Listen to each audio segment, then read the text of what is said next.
tudo bem com vocês? Então, nós estamos avançando aqui nesse nosso conhecimento de lógica de programação, de algoritmos, e aí já estamos nos aproximando da linguagem escolhida para esse nosso curso, que é a linguagem Python. E na nossa videoaula de hoje, eu preciso fazer alguns comentários com vocês em relação à lista de exercícios que está sendo proposta agora, né?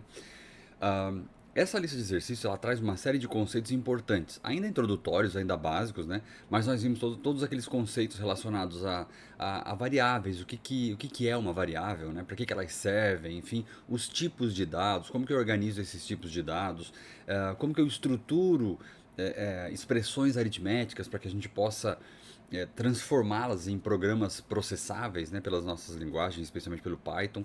E agora nós temos a nossa lista, a lista 3, que vai trazer então alguns comentários em relação a tudo isso, alguns testes em relação a tudo isso. E eu queria já chamar vocês todos para a nossa tela para que a gente possa ter os comentários da nossa lista 3. Vamos lá. Então essa é a nossa lista 3, ela vai trabalhar questões sobre variáveis e operadores, e eu vou passando aqui, vou comentando com vocês as principais respostas em relação a tudo isso, tá? Vamos lá.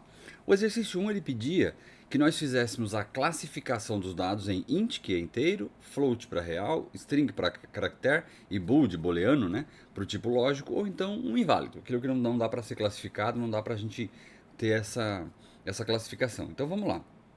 Aqui, galera, vamos começar. O dado simplesmente 10, o 10 inteiro, né? Ele seria um int. O 10 entre aspas, como nós vimos na aula, ele é string, ele é texto. Quando está representado entre aspas, eu vou ter sempre texto. E texto pode ser número, pode ser letra, enfim, como nós já vimos, mas é uma string. É um conjunto de caracteres porque ele está aqui entre aspas. O 10.0, aí eu já tenho aqui uma estrutura que tem um tipo de dado com casas decimais. Portanto, ele é um float, ele é um tipo real, né? Ele é um tipo de dado que representa aí com casas decimais. O true, como nós também já vimos, ele representa o tipo booleano, o tipo lógico, né? Então, nesse caso aqui, true é booleano. E agora a letra E. Vejam vocês aqui, ó, a letra E tá false. Eu vou aumentar o zoom aqui que eu acho que pode ficar melhor. Vamos lá.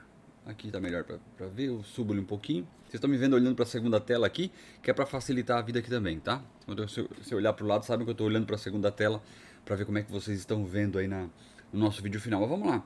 O false, nesse caso aqui, o false, ele está entre aspas. Então, apesar de ser uma pegadinha, ele não é booleano. Porque como ele está entre aspas, a linguagem vai esquecer tudo que ele representa e vai tratá-lo como texto, tá? Sempre como texto. Então, nesse caso aqui é uma string, não é um tipo booleano. 5 maior que 2. Quando eu falei para vocês, quando eu apresentei para vocês os operadores relacionais, maior, menor, igual, etc, né? Eu disse para vocês que o resultado deles é sempre verdadeiro ou falso, né? True or false. Então, se o resultado é verdadeiro ou falso, o resultado desta expressão vai ser um tipo booleano, porque ele é uma expressão lógica, né? Que ele vai trabalhar com o resultado verdadeiro ou falso. E verdadeiro ou falso é sempre booleano. Nesse nosso caso aqui, a gente vai trabalhar com aspas simples, tá? Nesse caso da aspas simples, eu também vou considerar uma string, porque lá no Python a gente não trabalha com um char, com um tipo caractere individualizado. Então, aspas duplas ou aspas simples sempre será uma string, um conjunto de caracteres. Então, nesse caso aqui, vai ser a string. 3,14, né? 3,14. Eu estou considerando 3,14 como um tipo inválido, porque nós também já vimos que na linguagem eu vou sempre usar o ponto para separar as casas decimais e não a vírgula. Então, se eu usar 3,14, eu vou ter um erro na linguagem, portanto, aqui eu estou considerando como um tipo de dado inválido. A palavra nome. Ó, a palavra nome, para eu considerá-la como uma string, que a gente deve ter tentado aí considerar como uma string, ela deveria estar entre aspas duplas aqui, né? Nesse caso, ela não está entre aspas duplas, então eu vou considerar como inválido. Por quê? Porque desta forma como ela está, certamente ela não seria considerada como um dado convencional em uma linguagem. Na linguagem Python, por exemplo, ela seria considerada como uma variável, né? Ou um identificador, uma variável de maneira geral. Portanto, aqui é inválido. Não é nenhum daqueles tipos que a gente viu aqui em cima, logo ele é um tipo inválido. E o menos 7? Menos 7 é inteiro, porque a gente já viu que os números inteiros eles podem ser negativos, nulos ou positivos. Menos 7 é um número inteiro negativo, tá tudo certo, tá tudo bem. Beleza? O erro clássico aqui, nesse nosso caso, né? Eu acho que enfim, a ambiguidade que a gente tinha aqui, que merece a explicação, é que nesse caso o valor lógico essa confusão de valor lógico e string, no caso de false entre aspas duplas e o false separado, é que a gente tem que ficar atento, né? Tá entre aspas duplas não é um tipo lógico. Ele vai ser, nesse caso aqui, uma string, porque tá entre aspas duplas, então não tem muito problema. O exercício 2 a gente vai falar sobre variáveis em um contexto real, né? Então vamos imaginar o seguinte, a gente está desenvolvendo aqui um sistema para uma plataforma de streaming. E aí ele está pedindo que a gente crie nomes de variáveis e tipos de dados para representar cada um desses itens aqui.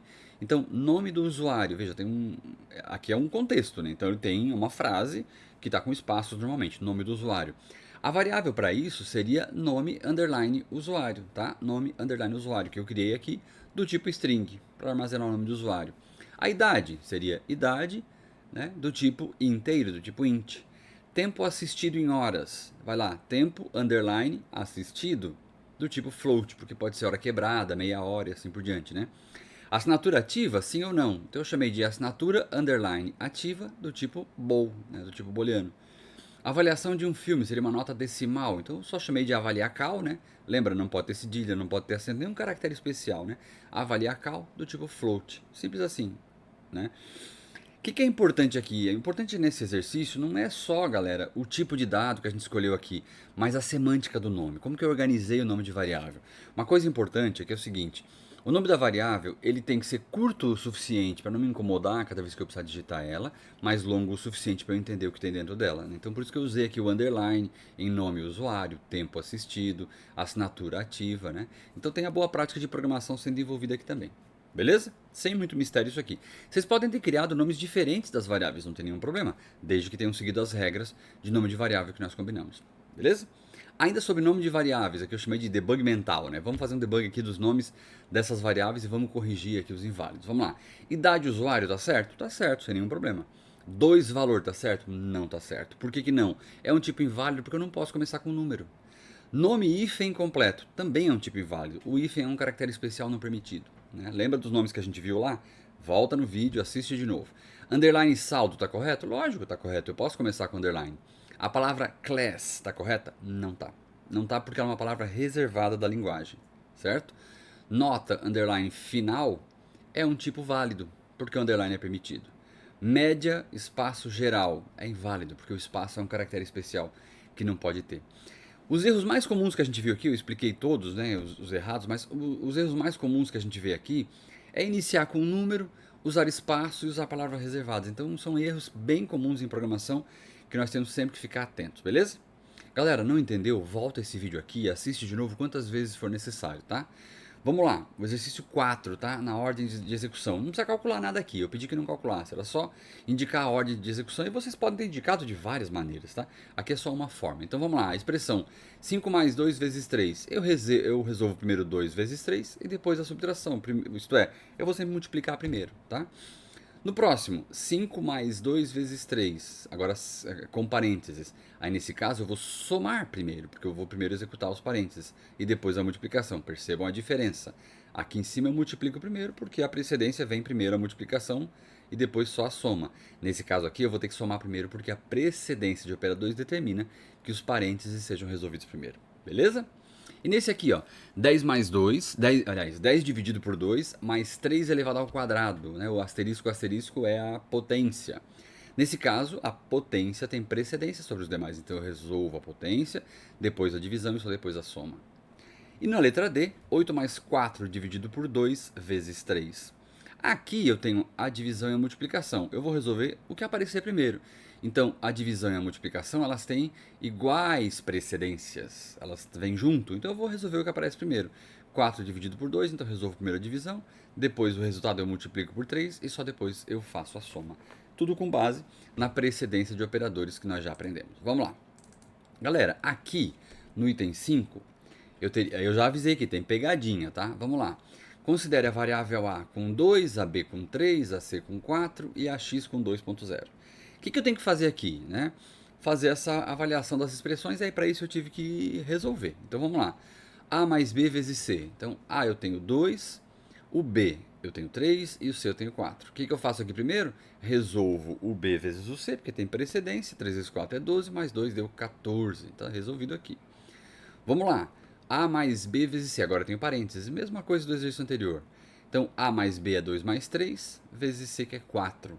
Então, eu vou substituir. Né? A mais B vezes C. 2 mais 3 vezes o 4. Aqui faltou um asterisco que na hora de...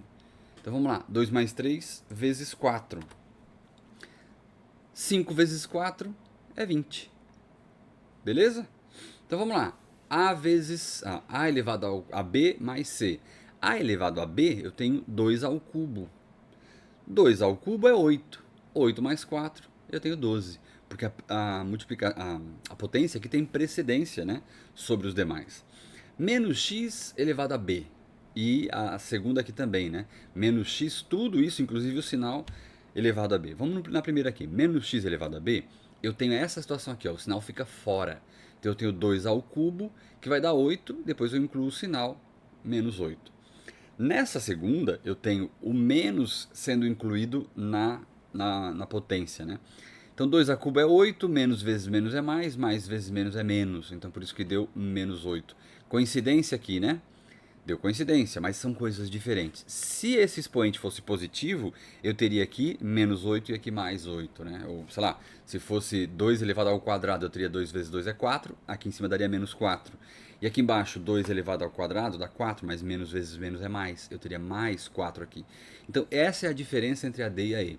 Na questão D, a gente vai primeiro resolver a potência e depois vai aplicar o sinal negativo. Na E, o sinal também é calculado dentro da potência. Nesse caso aqui foi uma coincidência, como eu disse, porque o expoente lá era ímpar, então ele acabou deixando o negativo também, mas se fosse par eu teria um resultado diferente, certo? Xinguem as pessoas certas, isso é matemática, eu não tenho nada com isso, mas só para vocês perceberem que são coisas diferentes quando eu levo o sinal à potência ou tiro ele fora. Beleza, galera? Nesse nosso caso de lógica aplicada, vamos lá. Então eu tenho lá, A vale 5, B vale 10, C vale 5, e eu preciso determinar se isso é verdadeiro ou falso. A é igual a C? Lembra que o igual é igual, igual? Então vamos lá. A é igual a C? Quanto é que eu tenho em A? A eu tenho 5, C eu tenho 5. 5 é igual a 5? Verdadeiro, né? A menor que B, and C igual a A, né? Lembra que nós vimos o operador e, ou, né, e o not? O e, se os dois lados forem verdadeiros, eu tenho a resposta verdadeira. Se um dos lados for falso, ferrou, né? O or, qualquer um dos lados sendo verdadeiro, a resposta será verdadeira. Vamos lá. 5 é, nesse caso da B aqui, ó, 5 é menor do que 10? É verdadeiro, 5 é menor que 10. E 5 é igual a 5? Verdadeiro também. Verdadeiro and verdadeiro, a resposta é verdadeira. Nesse caso do and, qualquer um dos dois lados sendo verdadeiro, a resposta... Perdão, no caso do and, eu preciso dos dois lados verdadeiros para que a resposta seja verdadeira. No C, A maior que B, or C igual a A. Então, 5 é maior que 10? Não é, então é falso. Or, 5 é igual a 5? Então, or, verdadeiro. 5 é igual a 5, portanto, o resultado é verdadeiro. F, or, verdadeiro. Falso, or, né? Falso ou verdadeiro. No ou, qualquer um dos lados sendo verdadeiro, a resposta já é verdadeira. Eu tenho um aqui, a resposta é verdadeira. E na letra D, not A igual a C? Vamos lá, not 5 é igual a 5? O A eu tenho 5, no C eu tenho 5, né? 5 é igual a 5? Isso é verdadeiro. Not é verdadeiro, é falso. Beleza?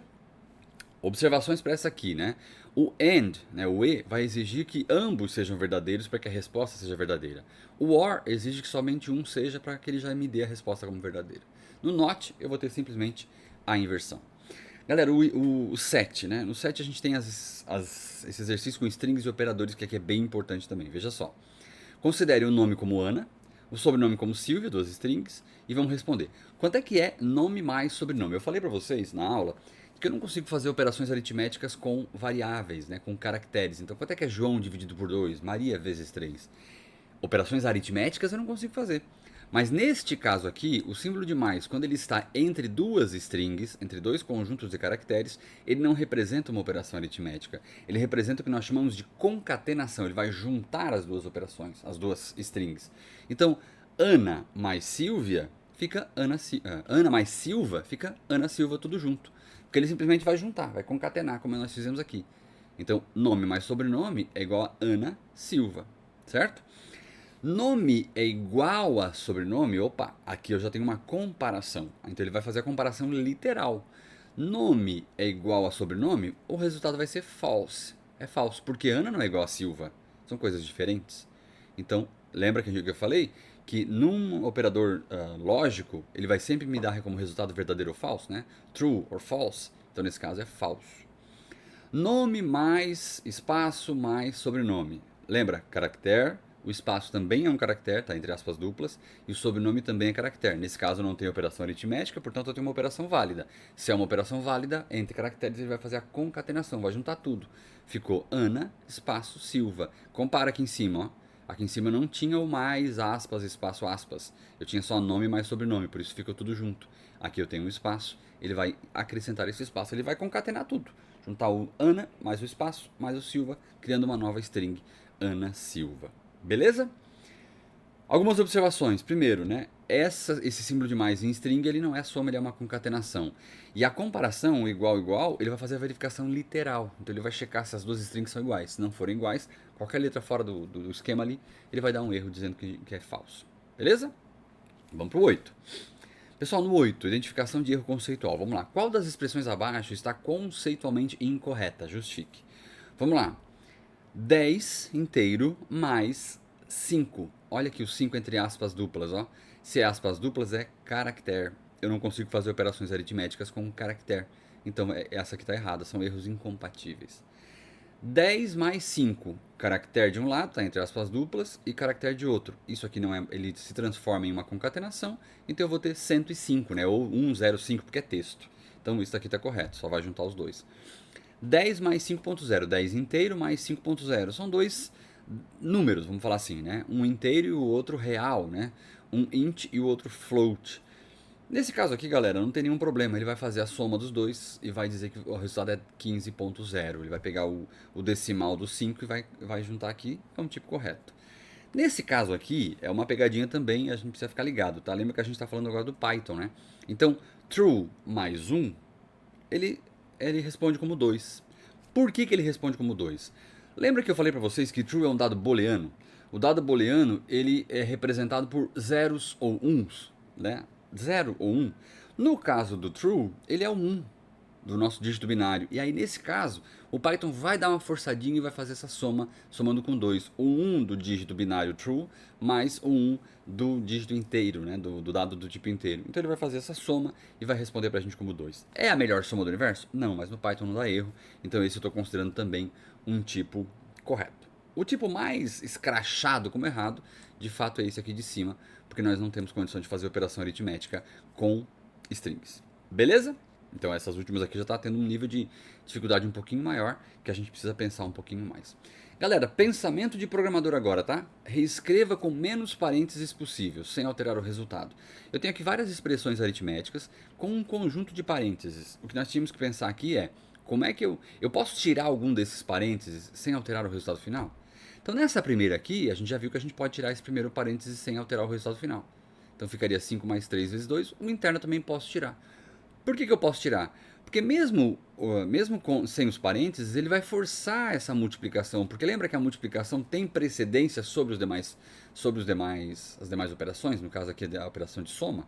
Então ele vai obrigatoriamente, ele já iria somar aqui, não teria jeito, né? Ele já iria multiplicar. Se ele já iria multiplicar, então eu posso tirar esses parênteses aqui sem nenhum problema. Nessa daqui, vamos lá. Nessa aqui eu consigo só tirar esse parênteses de fora, que de fato ele não está tendo nenhum efeito. O parênteses de dentro eu preciso manter porque eu tenho uma soma aqui. Ó. Se eu tenho uma soma, eu quero que ele divida primeiro e some primeiro para depois fazer essa multiplicação. Por isso esses parênteses internos eu preciso manter. Agora o de fora, não. Talvez se eu tirar esse aqui do 10 dividido por 2, ele também mantenha o mesmo resultado. Mas para compreensão, eu resolvi deixar. Beleza? Nessa C, eu não consigo tirar nada. Por que eu não consigo tirar nada? Porque eu vou alterar o resultado. Porque eu tenho aqui uma soma. Se eu tirar esse parênteses daqui, eu vou ter a mesma dificuldade. Ele vai primeiro multiplicar o B vezes o resultado dessa soma, para só depois fazer as demais operações, o que daria errado. Eu quero que ele some primeiro os dois lados, para depois fazer a multiplicação, então eu não posso remover nada. Nessa última aqui eu consigo tirar bastante coisa, tá? Tirei esse parênteses mais externo e tirei esse aqui, porque eu tenho uma multiplicação. Então aqui eu só vou forçar essa soma, para depois ele vai multiplicar aqui obrigatoriamente, e só depois ele somaria. Então tá tudo certo, eu posso deixar dessa forma aqui, ó, tirando esse parênteses mais externo e esse parênteses do B aqui também, tá? O que tem de observação aqui, né? Nesse caso, os parênteses só vão ser removidos quando não vão alterar a precedência de operadores, como a gente já viu. Beleza, galerinha? Então, dúvida, volta o vídeo, assiste de novo a minha explicação, que vai ficar claro para todo mundo. E a nossa última questão, né? Um problema aplicado aí com um nível de raciocínio mais complexo para a gente. O algoritmo aqui, o problema diz para a gente o seguinte, ó, você está calculando o preço final de um produto. Então o preço é 100 reais, 100 dólares, sei lá, e o desconto é de 20 reais. E eu tenho uma taxa que tem que ser aplicada aqui de 10%. Lembra sempre que o 10% é sempre 10 sobre 100, tá? 10 sobre 100. Deixa eu botar ele em vermelhinho aqui, porque é sempre 10 sobre 100, tá? Então deixa eu botar ele em vermelho pra gente ficar bem ligado. É 10%, então é 10 sobre 100, tá? Cria uma única expressão para calcular o preço final, considerando que eu vou primeiro aplicar o desconto, lógico, né? Primeiro tem que aplicar esse desconto sobre o 100 e depois eu aplico a taxa. Então vamos entender passo a passo isso aqui.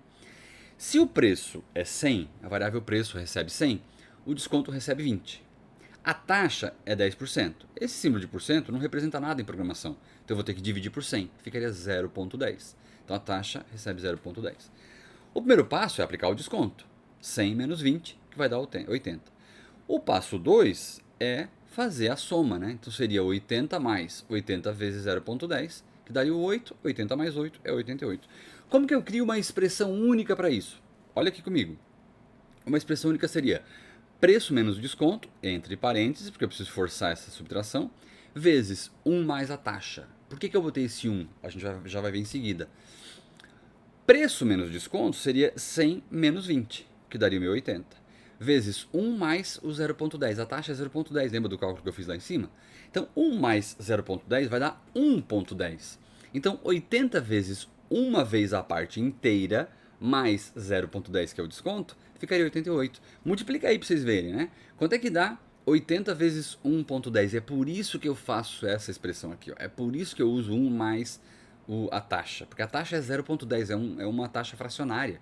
Então, quando eu somo com 1 e depois multiplico, eu estou multiplicando por uma vez a parte inteira, mais o 0,10, que é o acréscimo, enfim, a taxa que está sendo calculada. E aí, nesse caso, eu já vou ter direto com a multiplicação o 0,88. Eu poderia ter feito separado? Poderia, multiplicado 80 vezes 0,10 e depois somado com 80 de novo. Posso, mas esse é um jeito de fazer direto. Resultado final, 88. Beleza, galerinha? Espero que vocês tenham gostado aí do nosso exercício. Eu sei que ele é um pouco complexo, eu sei que ele exige um pouquinho mais do nosso pensamento. Só que a atividade de programação é assim, cada vez mais exigindo do nosso raciocínio, da nossa capacidade de raciocínio, de aplicação da lógica, tá? Então, como eu disse, nesses vídeos de exercício, voltem lá o vídeo, assistam novamente para que vocês possam sempre ter a noção de como fica esse exercício final, qual foi o raciocínio que eu utilizei aqui e confiram com aqueles que vocês responderam aí. Beleza, galera? Um forte abraço, espero que vocês tenham gostado dessa aula de correção e a gente se encontra na nossa próxima aula com conteúdo novo para vocês aí do nosso curso de Lógica com Python. Um grande abraço e tchau, tchau!